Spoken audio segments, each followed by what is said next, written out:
that those people who call to Allah, their word is the best.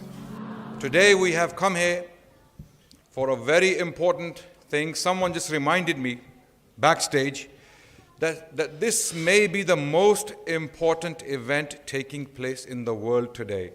Not just because this is our event, not because we, our team, or you are here, because of the cause, because of what we represent.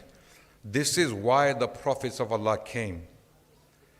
If you read the Quran from cover to cover, from chapter 1 to the chapter last, you will see that about 30 to 40% of this book is telling us the stories of the prophets. And we don't get to know about their businesses, the details of their families, the clothes they wore, the food they ate, and what they did otherwise in their lives. All we are told about is their da'wah. And what does it mean by da'wah? What is the term? What does it actually mean? Da'wah means calling disbelievers to Allah, calling non-believers to worship the Creator. This is what da'wah means in the Quran. When the term da'wah is used, it means calling disbelievers to Allah. And this is what the prophets came for. The story of Noah, the story of Abraham, the story of Musa alayhi salam, Isa, and all the other prophets mentioned in the Quran, Allah mentions them to mention their stories and their struggles in da'wah. To Allah, they were the most important people to walk the earth. To Allah, they represented His word, His cause, His principles. They were the bridge between Allah and humanity. And it was because of the cause. Many people are doing many things in the world. Great charitable causes are being supported. People are running programs to feed the poor, the orphan, the needy, the war-struck, and earthquake victims, flood victims. There is so much happening in the world. But this is one of the only organizations in the world that is working on saving people's souls. Every minute, 150 people are dying. Every second, 3 people are dead in this world. And I will count it with you. 3 gone. 6 gone. 9 gone right now as I count. 12 gone. 15 people are already dead in these 5 seconds I counted on my hand. And majority of them are dying disbelievers. Majority are dying not believing in Allah subhanahu wa ta'ala, because we the Muslims, we have abandoned them.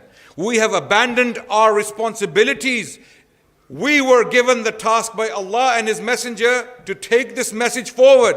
When the Prophet spoke to the largest assembly of his followers in the final year of his life, he asked them, have I delivered the message? Hal ballaghtu? They collectively said, yes, Ya Rasulullah, you have delivered. Now that those who are present, take this message to those who are absent. This is why all of these people, the companions of Rasulullah sallallahu alaihi wasallam, died outside of Arabia. 90% of them. There are very few you will find buried in Al-Baqi in Medina, and very few in Mecca. Majority of them, we don't even know where they are buried. We don't know where they are. We have some reports about them making their way to places like Azerbaijan, the borders of China, current-day Persia, India, as far as India, North Africa. What were these people doing in these places? They took the message of Islam. The best thing a Muslim may ever do in his life, my brothers and sisters, is to call humanity to Allah. There is nothing better than this. Calling people to worship Allah. Why? Because this is why Allah created us. Allah told us in the Quran, A'udhu billahi minash shaitanir rajeem, وَمَا خَلَقْتُ الْجِنَّ وَالْإِنسَ إِلَّا لِيَعْبُدُونَ. I did not create man and jinn except to worship the Creator. And those who are calling humanity to worship this Creator are the best of people. كُنْتُمْ خَيْرَ أُمَّةٍ أُخْرِجَتْ لِلنَّاسِ. You are the best of people. Allah is talking to you, my brothers and sisters. Allah is talking directly to you in His book. You are the best of people.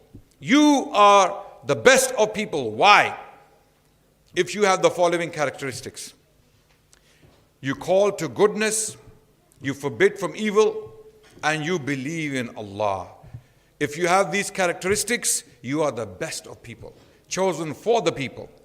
And if you're not part of this, then you're wasting your lives. None of your jobs, your degrees, your money, your achievements in life otherwise matter if you haven't given your life as a Muslim to this cause. If you're not part of the mission of the Prophet ﷺ, then what have you achieved? What have you achieved? Fine, you bought a house, you have a new car, you have nice clothes, you eat top of the range food. What have you achieved? What does it all mean if you haven't carried the flag of Rasulullah sallallahu alaihi wasallam? He was stoned in the city of Taif so that we can be Muslim. You and I, all of us, so that we can be Muslim. Majority of us are non-Arabs. We don't come from the Arabian Peninsula. Majority of us. How did Islam reach us? Because the Prophet was stoned in Taif. He was strangled in the Kaaba. Intestines of a dead camel were thrown on him. He bled in the battle of Uhud. His companions died in front of his eyes. His family, his wife for 3 years was starved because he wanted you to be believers. It was because of his endurance, his sacrifice, that we sit here today in the month of Ramadan and we are reaping the blessings of Allah. So my brothers and sisters, I want you to contemplate and ponder upon what I have said. There is nothing better for a Muslim in life than this cause. There is nothing better. Allah has repeatedly said in the Quran that those people who call to Allah, their word is the best. أعوذ بالله من الشيطان الرجيم ومن أحسن قولا ممن دعا إلى الله وعمل صالحا وقال إنني من المسلمين. Whose word is better than the one who calls to Allah? The word that calls to Allah is the best word. Your speeches, your I have a dream speech of Martin Luther King, or your Abraham Lincoln speech, or your other famous speeches in the history of humanity that changed the history of humanity, they mean nothing. The best speech as far as Allah is concerned is the one that calls to Allah. The best speech is the one when Rasulullah ﷺ stood on Mount Safa and he said, Ya ma'ashar al-Quraysh, O the people of Quraysh, believe in Allah, qulu la ilaha illallah. This is the best speech in human history. When Ja'far bin Abi Talib stood in front of Nagos, in front of Najashi, and he called Najashi and his entourage to accept Islam. When Rasulullah ﷺ was writing letters to the kings, why was he doing this? He was writing letters to the king. Today we have the means, we have the capacity, we have the ability to do more than some of the Sahaba could do potentially. Ashab Rasul didn't have social media. They didn't have the money you have. They didn't have the ability, the capacity, possibly the education you may possess today. You have more abilities in many ways. You may not have the same iman, but you have the abilities and you can get the reward. The reward will remain forever. The mission of the Prophet ﷺ is that this deen will reach every home on the planet. Whether that home is made of straw, mud or brick. Whatever it is, Islam will enter every house on the back of this planet. And it will happen. We believe it. And this is what IERA stands for. This is what we stand for. This organization, wallahi, is fulfilling the duties, the responsibilities of the entire ummah. So I request that you pay attention to what we have to say in due course and support wholeheartedly. Because if you become part of this mission, then you are part of the prophetic mission. You are part of the mission the prophets came with, and the prophets came to change the world through da'wah. This is why they came, and this is what they did. That those people who call to Allah, their word is the best.